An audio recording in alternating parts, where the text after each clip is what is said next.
Okay, we're here to start a meeting for the City of Erie Historic Review Commission. We'll start, we'll do a roll call for the members. Jean Craig Pepper. Here. Here. Dave Brennan's here. Mark Tannenbaum. Here. Melinda Meyer. Here.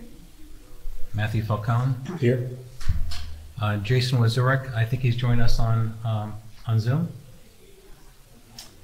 And Kathy Rostic. Here. And of course we have some guests here, Jackie Spry, and of course our Chuck from City Council is here as our liaison. Okay, for the meeting minutes, the approval meeting minutes, would anyone like, did everybody review the meeting minutes from, there was 3 sets of meeting minutes in there from our past. We're catching up now. And does anyone want to make a motion? First of all, is there any questions on the meeting minutes? We'll start there. Any changes required? So would anyone like to make a motion to approve the meeting minutes? I move to approve the minutes. Jean, approving it, and do we have a second? I'll second. Second. Those in favor, say Aye. Aye. Aye. those opposed, say nay. The ayes have it. Okay. Let me see. The next item on our agenda, it's not really on the agenda, but for public comment, I don't think there is any public here to speak.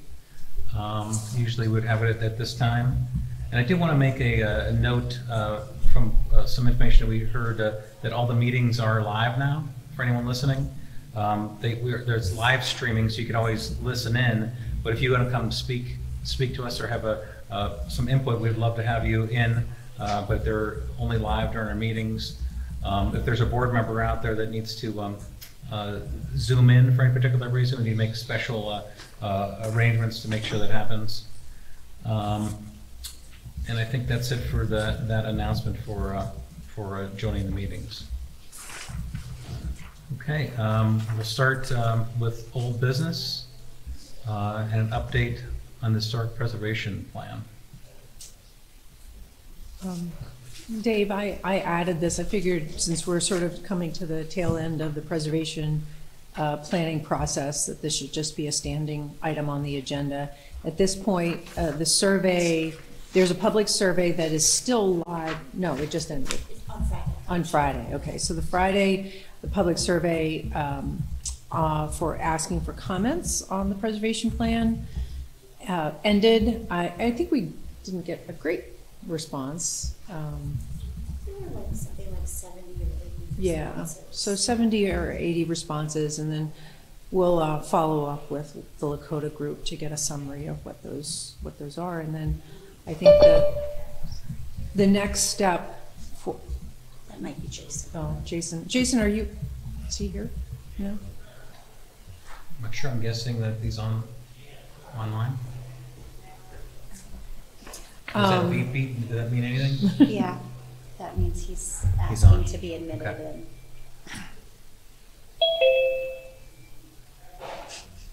So we'll review the survey responses to see if they have any major impact to the draft of the plan, and then take steps to incorporate changes if needed, and then we'll bring the draft back to. Okay, he's there. Back to the commission. Okay, and then they'll once everything's set, we'll then resend it out and publish it that it's now final, and let everybody know that there it is. That the roll set to go now. We're moving forward. At this point, I guess the protocol for plans through the city is actually still a fairly new process. What the city has done in the past with neighborhood plans is they have sent them to the Planning Commission for review and recommendation, and then on to City Council for a resolution of adoption. So it's not the official adoption process like you would that you would follow for a comprehensive plan, but there is essentially an acceptance, an official acceptance via resolution by City Council. I don't know that we had, I don't know if the HRC has discussed what the protocol that they would like for this plan. But that's something that we can decide on later. But that has been the protocol that I think has worked well in past planning processes. Is it Planning Commission and then on to City Council for a resolution of adoption. Of course, the HRC would be the body that reviews and then submits it to Planning Commission. Yeah, it makes sense to have that buy-in and the extra notifications. I guess maybe with the council's liaison here, if maybe we could even ask if that sounds like an appropriate Makes protocol sense. for this plan as well. Yeah. Okay. Thanks. Okay. Any other comments or questions regarding the update? So, just want to make a point to, if possible, I'm not sure if if it's possible, Kathy and I had some back and forth, if it's possible to get a draft copy of the plan up on the project website, because the survey was used to collect information from the public, but the actual draft of the plan wasn't available through the website. So the only access to the content from the plan was what was presented in the survey. So there isn't an availability of the draft plan for the public. It's just the content of the survey. And now that it's closed, that means that there's really no opportunity for the public to take a look at the draft version of the plan that would go forth to the Planning Commission, to City Council. Yeah, So that's just a suggestion. That's a good Making point. sure that Lakota puts it up on the project website. I can reach out. Okay. Let them know. And then, again, we don't have to talk about this today, but at some point, I think we probably want to have a discussion about how we will evaluate forward momentum and or successes or achievements with the plan. So at some point, we'll want to, whether that's an annual review or I don't know, an annual presentation to City Council. However we want to do this, I think that, we should develop a process by which we hold ourselves accountable for implementing the key recommendations of the plan. So maybe a plan of attack strategy, like a yearly, what's going to be proposed to get done? Yes, what did we accomplish in the year? Rubric. Like, is it working? Do we follow the rules? Did we get done what we wanted to get done in year 2? Did we get done what we wanted to get done in year 3, 4? Just something to hold us all accountable for getting this plan implemented. Sounds good. Okay, any other comments or questions? Do you want to move to the update of the CLG grant application? Just a quick, it's going to be a very quick update. We had discussed applying for the CLG project grant, which was due February 1st, to look at us getting a funding to assist with the developing residential design standards. That grant was not, we were not able to apply for that. The city was not able to put forward an application, but we'll look to do that next year. I think that there's still, it's not necessarily a detriment. We still have 3 active grants with the state.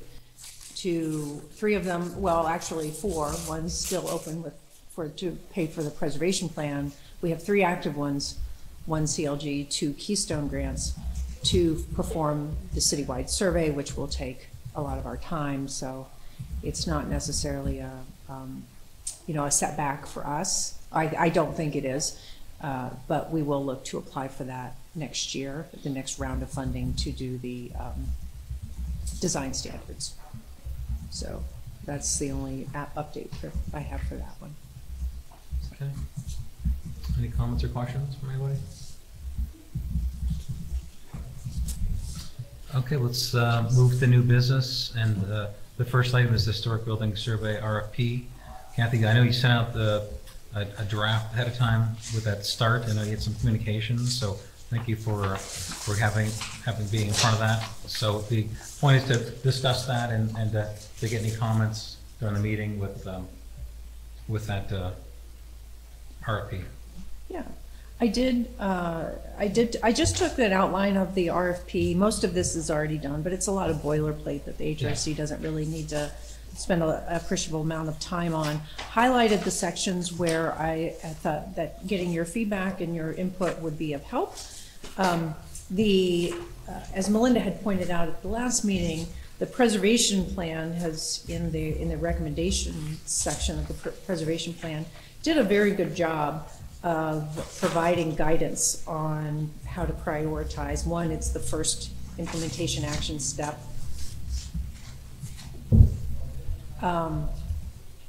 So sorry, I was getting an email from Jason. So I used a lot of that to build the content into at least that first section project description and background. Just wanted to get, so if I think, Dave, if it's all right with you, we'll just go through the highlighted sections. Yep. And I'll ask for any outstanding items or issues that you want to make sure is incorporated. The goal of this survey is to try to obtain a city-wide survey for historic preservation and historic resources. We understand that's a fairly significant undertaking, and it may not be feasible to touch all areas of the city. So in that regard, we have put in a sort of a phasing plan, which you see in your map that's attached. So, Melinda, you've certainly been through the process more than, and maybe even Matthew, you've been through a surveying process. We would ask through the RFP to work with the consultant and have them advise us how much of the city they believe they could get done for the amount of funding that we have. And we think it'll be a significant portion. So we'd essentially check off the phasing as it's represented in the map. So I just wanted to kind of throw that out there. Is there anything glaringly missing from this approach? So you tell each, in the RFP, you tell each of them what the cost is, and then they're going to answer this is how many areas or locations we're going to be able to take care of. It is, and I guess this is a question for the group. Is it something that the consultant will be able to respond to within the proposal, or is it something you select where you would select the most qualified consultant and then work with them once you've selected them to negotiate how much of the city is done? Is there a It's public, so anyone can respond. It is, and See it, the so- budget will be in, as you can see, the budget is there, it's very clear, so the consultants will know what they're working with. We have, it's actually 36,000 parcels, but not all of them are historic. There's a lot of vacant parcels too. So just wondering what your thought is on that approach. Should we try to see what they can pack in, or is it something that's negotiated? Are they going to make a proposal? Yeah, they'll submit proposals. The ones that I see usually center. Do we have any? Oh, hold on. Sorry. No, go ahead. The ones that I see generally focus on specific neighborhoods, and it's kind of the latter option that I think you alluded to, because the intent is really to be able to not only conduct a survey, but also be informed by public meetings during the process. So kind of packing more in can add kind of to the logistics of conducting the survey and having these community conversations.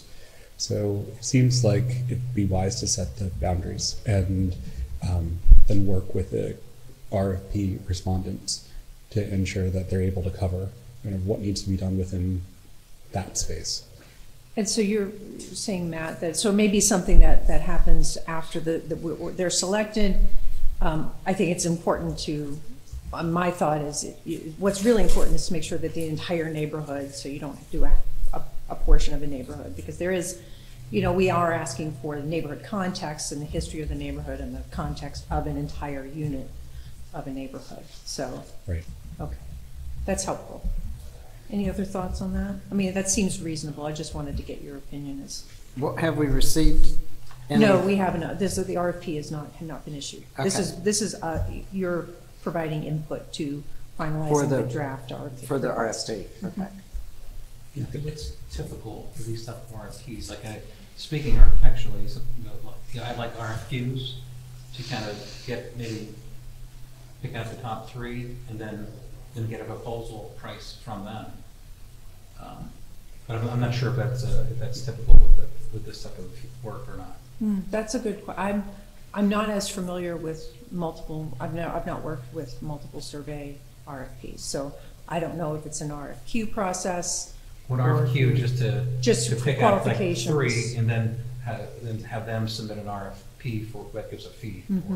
I can ask that question. I mean, I don't want to add a SHPO. lot of static to. I'm just trying to think of a process to look at it fairly, that we use the time wisely.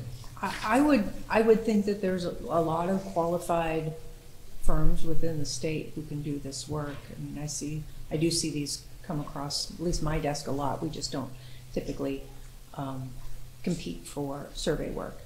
But any thoughts on RFQ versus RFP? Proposal, right? They're putting in a cost proposal. We'll do this for this amount of money, this for this amount of money. Qualifications is this is who we are, this is what we've done, and you select. And maybe you don't necessarily which ones that you want to work with. In the grant, it may specify that you can only go out for RFP. And that's a question for the SHPO. I have sent this to SHPO. They will be providing us guidance on a lot of these sections. So I can ask that, of course, of them as well. One of the things to be cognizant of as you move through the process is kind of exactly what is being surveyed. So traditionally, the way surveys were done was looking specifically at architecture and architectural sites. But I know that from going through the city's preservation plan, that the city's looking at things a bit more holistically. So things like green spaces, things that you wouldn't otherwise see in an architectural survey, I know are important to the cultural heritage here and also part of our plan. And that could end up being a point of negotiation or something that we would want to put in as a stipulation with the RFP kind of as we go forward. And I know it leaves a little bit of wiggle room, but there's room to negotiate kind of what that looks like. Because obviously things that are, perhaps of archaeological significance might not show up on the survey report, but surveying the parks and making sure to take pictures of and record, objects, significant statues, monuments, things like that are also kind of of relevance. Okay, good point. The only other question that I had about the scope is in the map that identifies kind of each of these different areas to be surveyed, and it also identifies already listed National Register Historic Districts and those that have been determined eligible. It's not clear whether or not those would be resurveyed from the map. Is somebody perhaps working in kind of zone 1, would they also be resurveying, I believe it's 6th Street, and similarly, if someone was working in zone 4, would they then also be responsible for conducting an architectural survey of like Frontier Place? Yeah, those are, okay, that's a good question.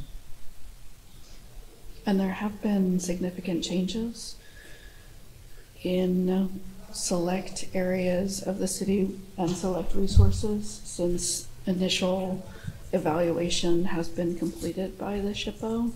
And so they have, from time to time, suggested updated information on resources.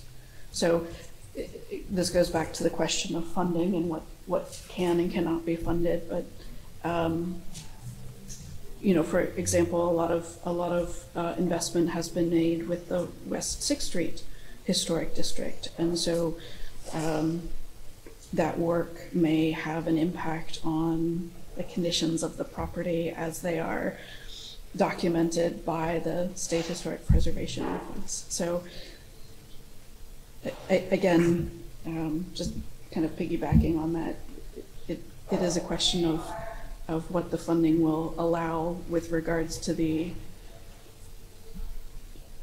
historic resources that have already been looked at and updating of content.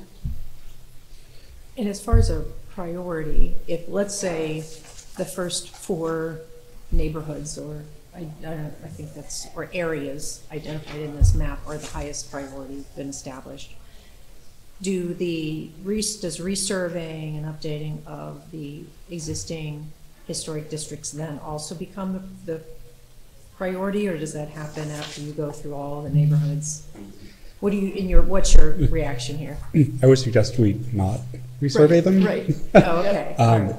I would think it would take away resources to do new things. I think it's some information you already have. Okay. You want to take the resources and Yep. apply to new information. Okay. Rather than updating information we already have, although that's So- not the same person. You know. Existing recognized districts are not the priority, resurveying of them is not a priority at this time. Okay. And I would say the same for districts that have been determined eligible. The next step in the planning process, from my perspective, would be to move those into the actual National Register process so that their eligibility could move on to being officially registered in the National Register of Historic Places. So you're saying that would be a separate step, and Yes. those two are not the highest priority, is to get the city surveyed in its entirety as much as possible. Most of them. Yeah. Right. Okay.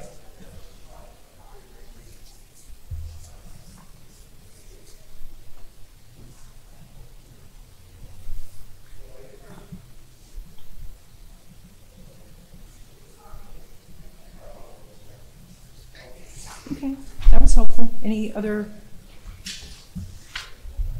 Are they actually submitting a schedule, or they're just saying that they could do it in 1 year? I would have them submit a schedule based on, and I had suggested a year would be sufficient, but that can be extended if there needs to be an extension.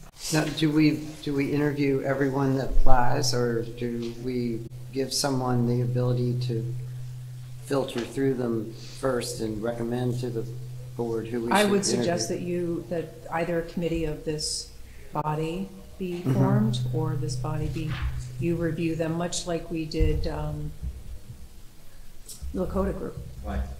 We did that with the Lakota Group, selected ones that you wanted to interview, and then interviewed them. Okay. Based on, I believe we had a scoring metrics, if my memory serves me, but sometimes it doesn't. Okay. And then there was a phone interview. Mm-hmm. You were able to ask questions directly. Yeah, the city Bless you. has a process in place for issuing bids. So we would post the RFP for a certain period of time on our public sites, and then I would assume we would share those proposals with the HRC, and then you would make a determination who you would want to interview. Is there anybody that's local that's able to do this at all, or is it statewide or national, or is there anybody? I don't know of any. I would look to Melinda, who's done more local survey work. Yeah. So Preservation Erie, we've had to go out of town. Really? So yes, I mean, you can find firms out of Pittsburgh, Cleveland, Buffalo, like the Lancaster, Philadelphia areas.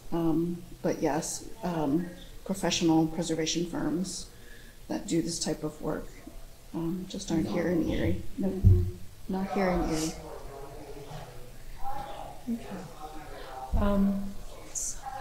Is there some- Then the other question, if we want to move on to schedule and budget, the budget is the budget, what we have available. Because there are multiple sources of grant funding, to Keystone, which runs through the state, and then a CLG grant. We've been asked to separate a section or a task of the project to allow the I'm going to say better accounting when we can invoice for one specific task to the CLG program versus Keystone. So the thought was public engagement, communication, marketing, and strategy is an easy task that could be pulled out, and that could then be used for the CLG reimbursement. That was a recommendation of Bill Callahan before Bill Callahan has to take some time off, so he's not able to join us. So just wanted to point that out to you, that we've separated. I thought $12,500 is probably a good substantial budget for community outreach and public engagement. It's really marketing strategy. So we're asking for them to respond to that as to what they would do. Well, I'm letting them know that they're going to have to send us 2 separate invoices, so they can account for that in their billing process, and that $12,500 has been dedicated for public engagement and communication. So we would want to see that in the budget that they propose. Unless there's any questions with that, I'd move right into the public engagement and communication strategy to get your feedback. Hopefully I haven't jumped anywhere. I may have jumped a little bit. We'll jump back. But so just pointing that out. But then when we move into the public engagement and communication strategy, which is 3.6, when Jackie and I met with the Lakota group soon after Chris had left, just to get up to speed on the preservation plan. One of the recommendations from Nick, I'm not going to say his last name, do it justice, was to really build community excitement around the survey work. And so that's as best as we can. So that's where this idea of how do we start and how does the consultant then come, and we would want them to propose what they would do to build that excitement through communication, marketing, as people are out there doing this survey work. How would they build that? So I don't know if anyone had any thoughts or ideas to help bolster that idea. That's right up in this section.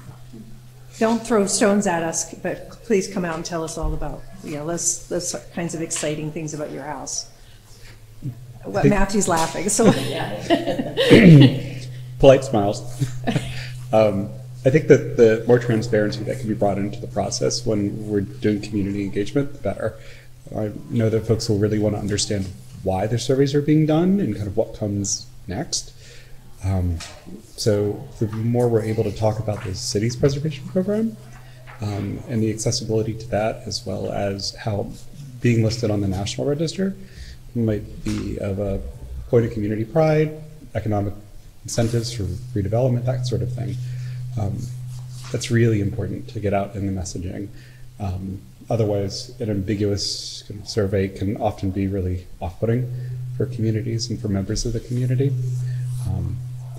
And I think that we have a lot of chance to talk about, preservation kind of starting out in earnest and doing this in a systematic way so that we're able to identify resources throughout the entire city and not just focused on kind of individual neighborhoods or corridors that I think we all have an acknowledgement that are historic.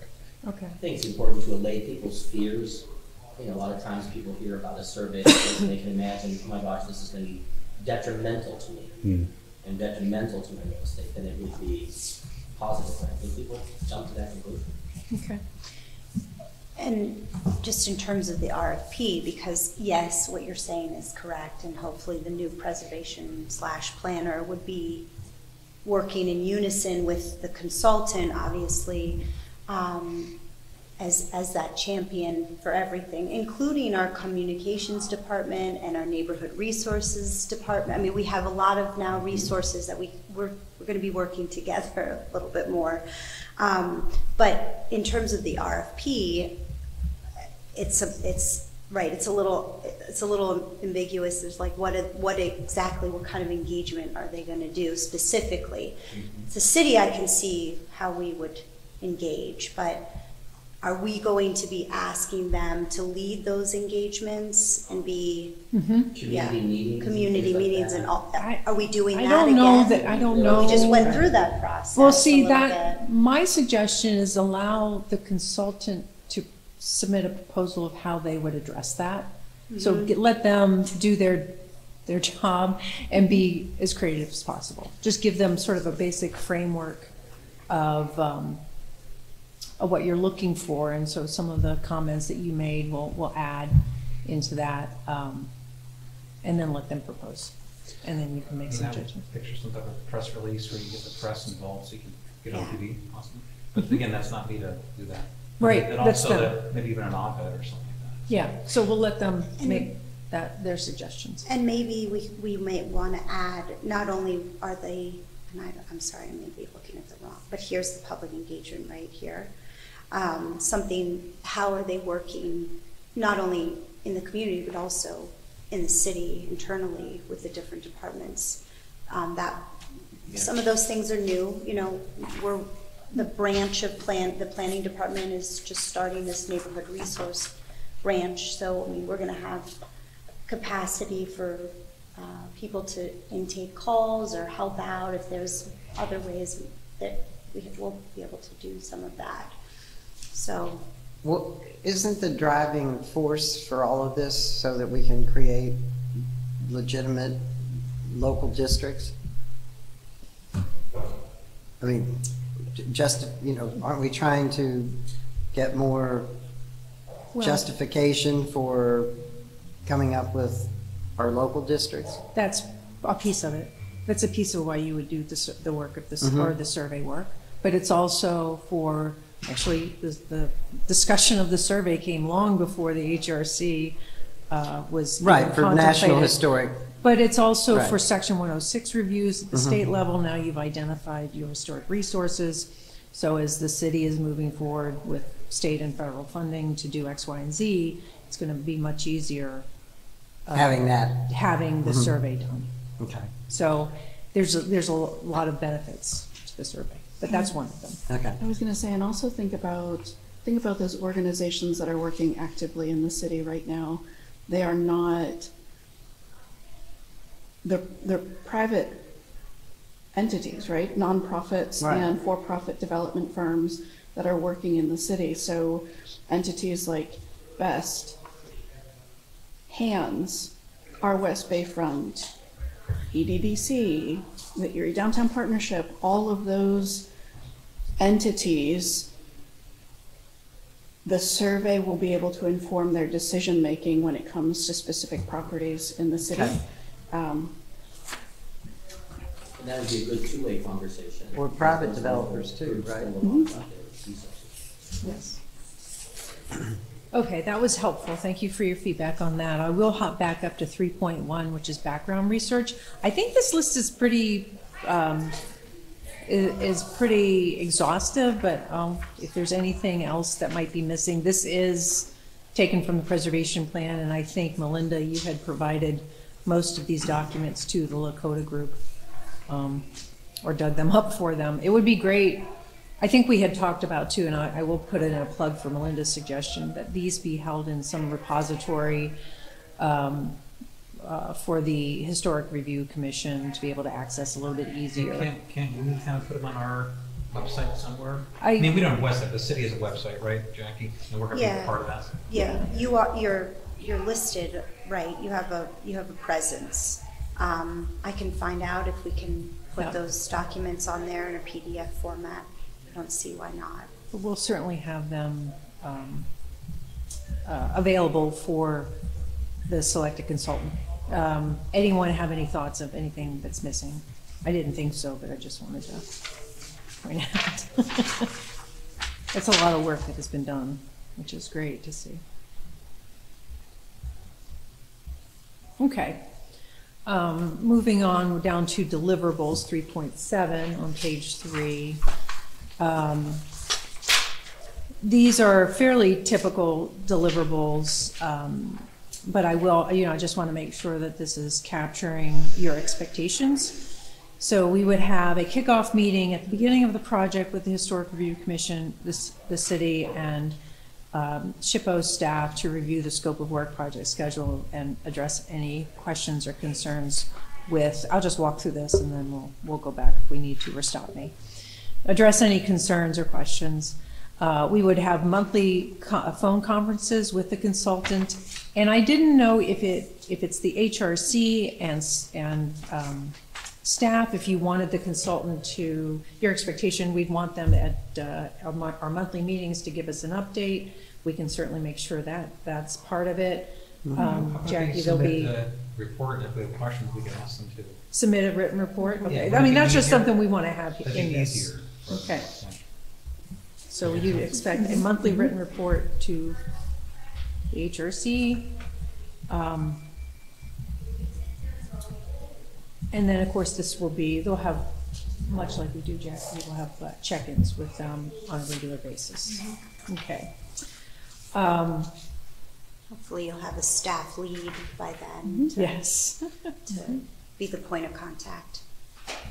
And then I'm still waiting on State Historic Preservation Office guidance on specifically the forms that the type of survey that they want. So they'll feed that information, because now I know it used to be paper forms and now they've gone to an online digital.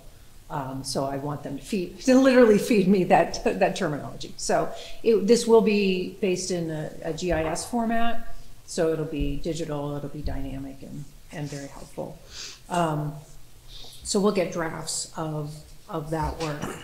And then I don't know if at the end what the deliverable is. What does this look like? This certainly is not a hard copy of 30,000 parcels, or is it a digital file? And I actually thought that would be interesting to hear from Matthew and Melinda, what your thoughts, expectation, what is the end result of this? Well, your general public is not going to be, even though the content will be present and available through the state's PA share system, your average resident isn't going to know about that system, know how to access information in that system. So So are you suggesting we ought to do it ourselves? So here are some lessons learned.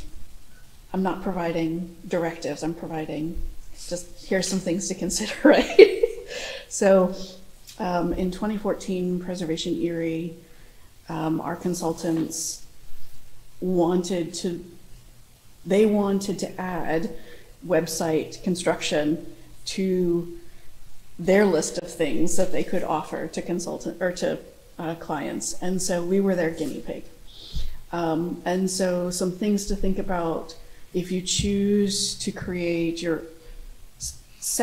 a separate platform from the state's, well, it used to be CRGIS, now it's PA Share, from the state system.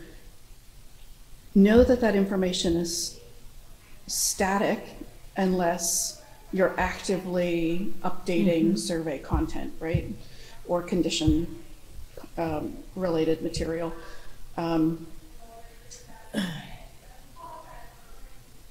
So you put it up there, you make it accessible, and you just need to be clear that it is a snapshot of the way things were when the survey was completed.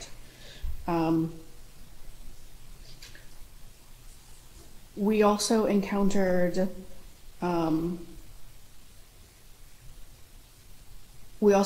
members of the public who found their own properties through that and wanted to contribute additional content. They wanted to provide historic photographs. They wanted to provide their own personal written story about the building. And so that was a way in which we thought it would be interesting to make the website a little bit more dynamic than just having the straight survey content. And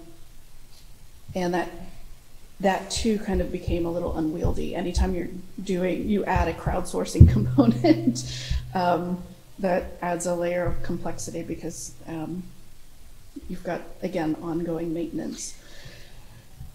Terminology was something that was,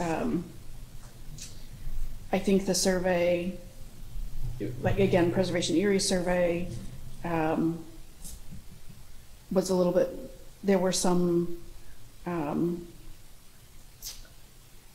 write-ups that were more technical than what people wanted, right? Members of the community, they wanted simply to be able to go through and look at historic properties. So the website itself was a little bit more technical than I think it needed to be, like the terminology and things like that.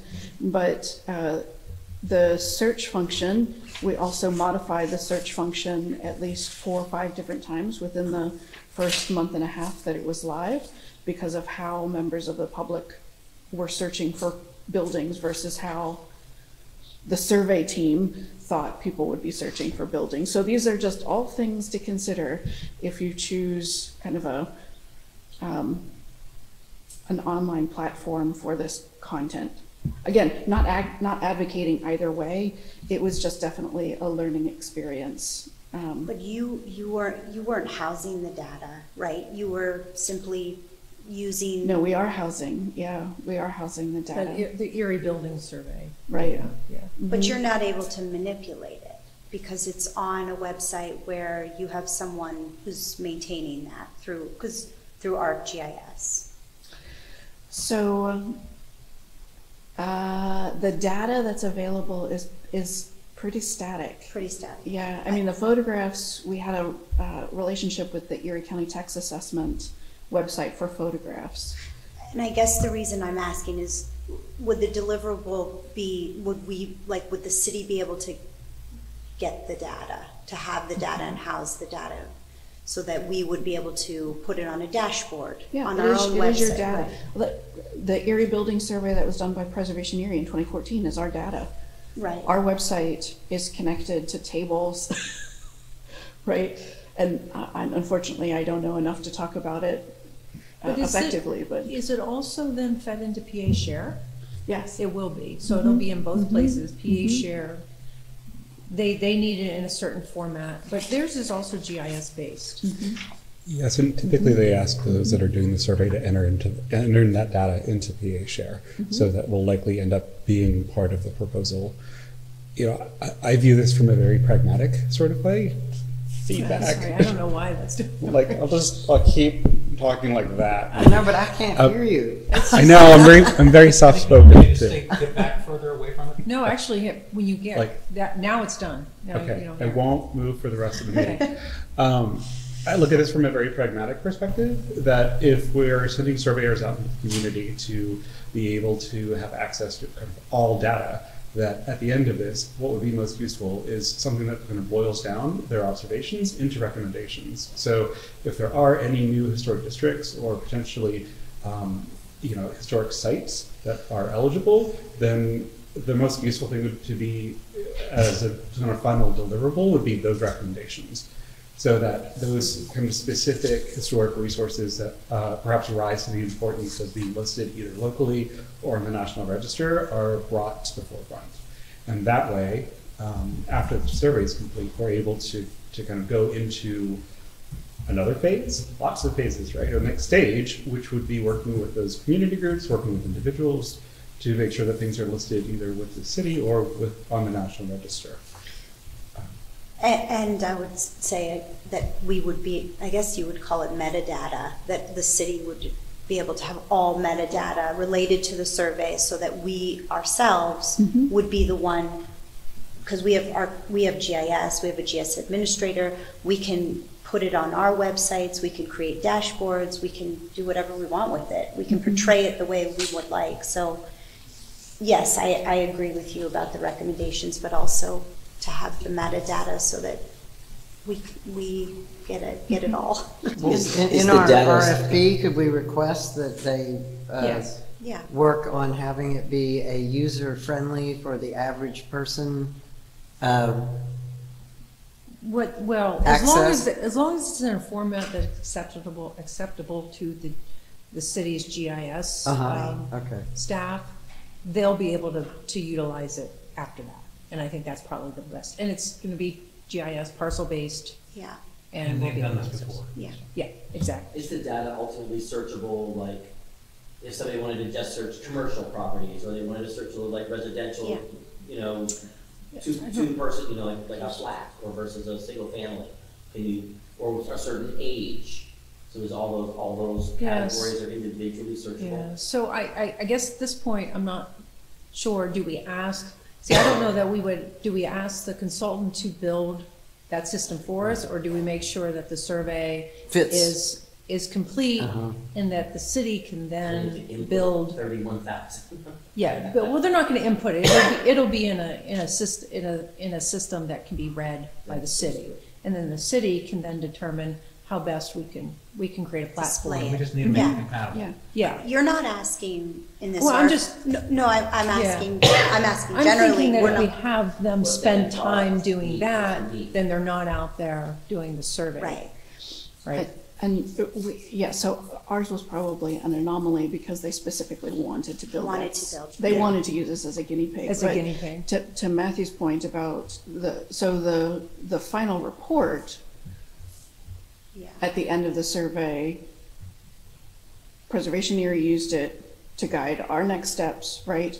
We had multiple municipalities use that final report to guide their next steps with, again, identifying whether the next step is pursuing National Register nomination, or if it's located in the city now, local designation, but I think you can have but both of there were those only a things. handful. There were only a handful of users for the final report. What people wanted to see. So to go to what Mark was mentioning, people wanted to see. I want to see Italianate style houses, and they would, So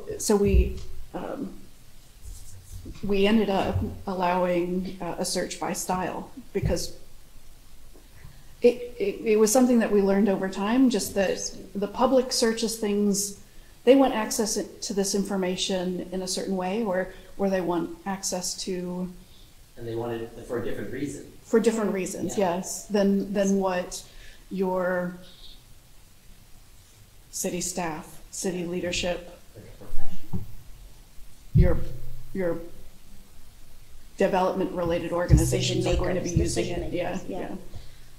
But I think that will come out of the survey, right?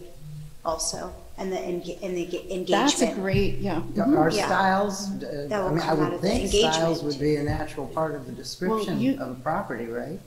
And utilizing the public engagement exercises to get from the community kind of how residents would like to have this information, or what information they would like to have available to them if it can be made available. Yeah, I think that's a great use of the public engagement processes. Okay, great. So is this something that we want to have as part of our RFP? Yes. Yeah. All right. Okay, good comments. Then I don't think we necessarily need appendix to go over, but if there's any thoughts on that. But let's go to selection criteria, what you're looking for. These are sort of the basic components of what you're looking for in the consultant. I've listed 4 qualifications and experience in creating resource surveys, the detailed proposal of services and specific costs for each phase, ability of the consultant to meet the projected timeline, and ability to understand existing conditions, context, communication strategies. Anything glaringly missing from what you would expect from a consultant that we want to make sure that essentially this is what we would use as our scoring mechanism for reviewing the RFPs. For ability to meet the schedule, are they just going to say yes or no, or we're expecting to put a number of days in there? Are you asking, is that a question? Yeah, me? for the completion schedule, it's a yes or no, right? Well, this is essentially our criteria, yeah. So we would say, yes, they seem to have, and that could be through references Okay. too. Well, other than us wanting to have more local districts, what other goal for the public would we want it to accomplish? I would do we wanna just see- want it for us, or do we want to address some of Linda's thoughts about,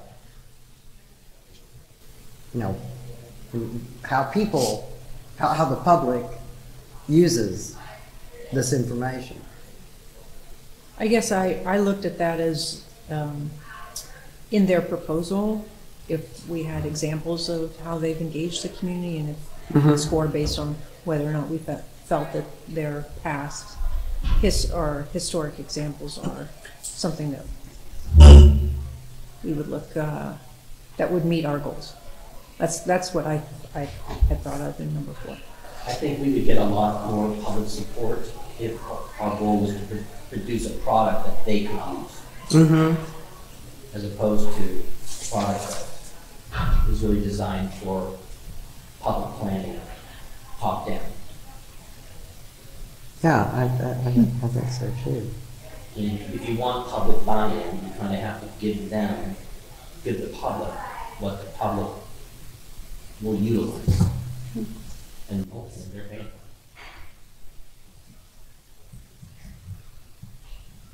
If I could go back to section 7 for just one moment. If I could add that there are some, Selection criteria? yes, Oh, okay. there's some language that we used in our current RFP that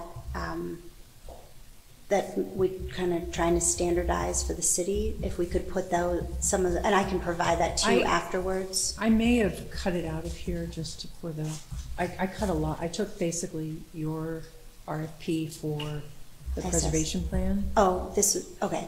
I didn't, And then I took the boilerplate out. this is more recent. These Oh, are more okay. recent RFPs that are just in the last couple months that we have some kind of language about interviewing process. I also would recommend that we put a matrix, a scoring matrix. I know that on the flip side, when you have consultants that say, well, why didn't we get this job? Or you then have kind of the backing for that and a scoring system. So maybe we could just add, you know, it doesn't have to be anything elaborate, but something where it's, you know, on a 20-point scale or 100-point scale, however we want to do it, so that we can say, well, you weren't chosen because you didn't maybe meet this criteria as much as the other one. Right. So those are just some suggestions that I have, and I can provide Kathy some of that language that we used in some of the more recent RFPs that we've been Okay. Yeah, that we've would be been great. doing. So I can give that to you afterwards. Okay. That helps with feedback. Also, in hearing what everyone has said here, I wonder if there's a next step to this, that after kind of the surveys are done, after the data is brought back to us, that we have an opportunity to be able to pursue funding for another project that would be more centered on public engagement and public accessibility of the data itself. You know, I'm a little concerned about kind of shoehorning too many different things into one proposal, but I think that what Commissioner Tannenbaum and Commissioner Meyer said is absolutely on point, that ultimately the information needs to be publicly accessible in a way that's usable and I think engaging. And that very well might be part of the kind of community engagement process when we're talking to different people in different communities. But it might not necessarily be part of this RFP, just the next step in a kind of larger plan. Okay. Yeah. That's helpful. Okay, that was helpful. I did a highlight appendix if there's any other resources that you think we need to direct them to. Any final comments? I thought this was fairly specific. I don't have the link in, of course, for the preservation plan yet, but I'll add that. Okay. And I'll go back and I will make these revisions and provide the final, and then I'm also waiting for SHPO's comments as well before I finalize the RFP draft, and then I'll send it to staff, Jackie and you. And then the timeline will of course be extended. We'll let you know unless you want to see it again before it goes out, becomes public. But if you're comfortable with us Are we taking this back- are we gonna see it before it gets sent out? That's what I'm asking. Yeah, wouldn't y'all want to see the RFP? Sure. Okay. All right. Would you want feedback or just okay? Yeah. We won't go as deep as we did today, but if there's anything that's missing that we have just talked about, that would be helpful. I don't want to delay it too much, but certainly appreciate your No, input. I think you sent out and say, if you get back to us in a day or two, Yeah. or we're good. Okay.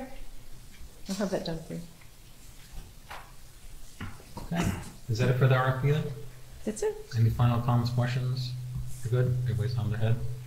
Do we want to talk about the locally designated landmarks? I think that was the last item on our new business.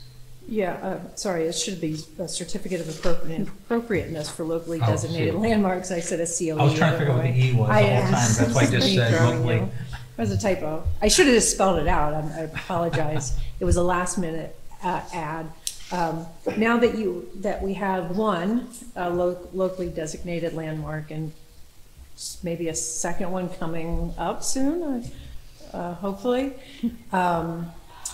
The zoning ordinance does then now require certificate of appropriateness reviews for major improvements made to those one now, or hopefully two landmarks, and as you move forward. So what that would require is an application is made when something is done to the building, the exterior of those buildings, whether a permit is required by the city or not, if it falls within the category of major improvement as defined by the city and the HRC, they would have to apply for a certificate of appropriateness, come to the HRC for review and approval prior to proceeding on to making any of those changes or improvements to their building.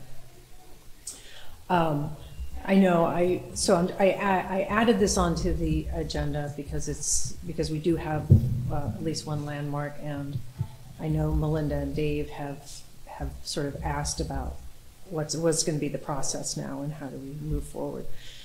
And I guess wanted to include this item for discussion of what the HRC feels, and of course those who have worked within local designated areas or communities that have that. What is your expectation of major improvements that would trigger a certificate of appropriateness? Not going to do it.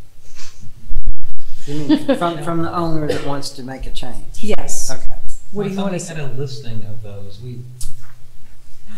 Were the general categories that were mainly things that would need to come? Fresh memory on those. Yeah.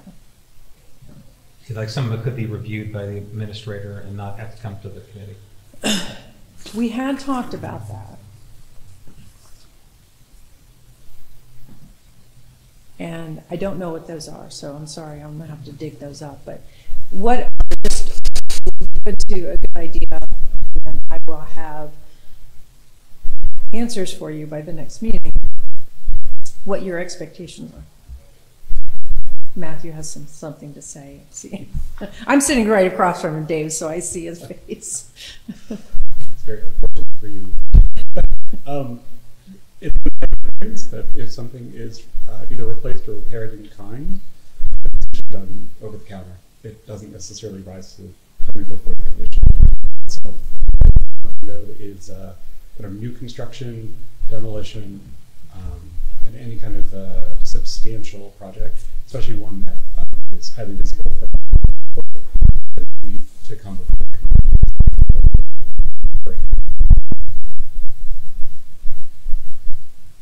And generally speaking, it's also been my experience that work that is done kind of after the fact. So if somebody has completed a project and not seek approval, sought approval, there it is, that they would also need to come before the commission as well.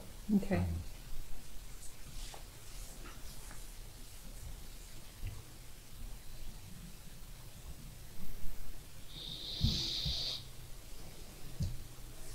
Any other thoughts? That sounds like a very measured approach to the work. So anything after the fact, anything that's... I guess what constitutes a major change? Well, that's what Matthew has just spelled out, is he suggested that anything that's an in-kind replacement, so windows replaced with light windows, that's just an administrative review, does Right. not require a certificate. So of it would be appropriateness. actual But a major- altering An or adding? alteration, Okay. or anything that would have required, or let's say it's an in-kind, but they didn't get a permit like they should have. Does that automatically in your mind trigger a C of A? Yeah, it would. Okay. So anything that's just, anything's after the fact. Okay. Any other thoughts on that? I mean, we would put some type of detail in there so that someone looking at it would kind of judge whether they need to get in contact with us or not. Just some type of general guidance. We can't cover every situation, but generally just here's some examples of items you would need to get approved from. Here's some items that you won't. Yeah, That makes not to make sense. an exhaustive list, but just some examples. Will do. What I'll do is, at the next meeting, is, one, we'll need an application.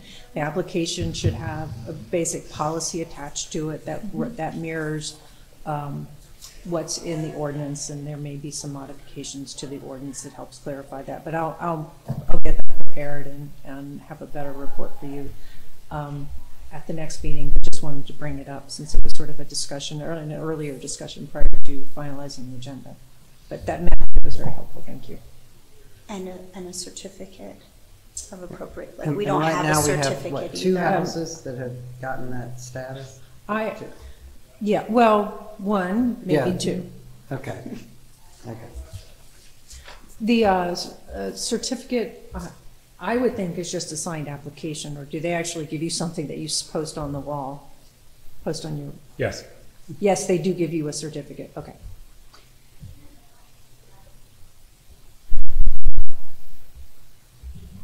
Okay, that's all I had. That's it? Okay, well, that's the last on the agenda. Is there anything else anyone has for discussion? If Mr. Jefferson wouldn't mind, since we're talking about all things great and small, it seems today, one of the thoughts that came up during the conversation around planning and public engagement is the benefit of listing something. And I wondered if the city of Erie had given any consideration to plaques for historic landmarks, whether or not that program would be kind of managed by the city itself, or if there's a template at